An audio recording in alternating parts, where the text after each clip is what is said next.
Sundan ko lang to, ma'am. Yeah. No? Mm-mm. Kasi dito, salt and pepper na. Mhm.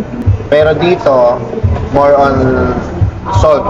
Okay. So, salt lang dito. Lalagyan natin ng pepper. Yeah. Tama. So, ang goal is magmukha siyang Salt and pepper. Tapos, yung cut, ma'am, lalabas ko na yung tenga. Ha? Mhm. Possible ba yung sa bangs na ang tawag doon, hindi siya rin pantay-pantay. Layered. Layered siya, pero long layered. Long layer. Yeah. So, parang may texture na. Yeah. Yeah.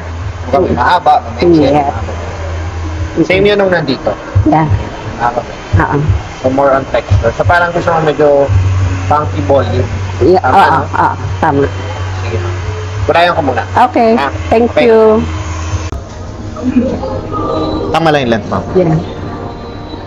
Salt and pepper. Yes. Okay. Closer mo raw. Closer. Yan. Tapos pindutin mo yung gitna para malinaw. Yan. Ayan ang salt and pepper. Balik ko. Balik na. Gano'ng kadalas magpagupit, ma'am?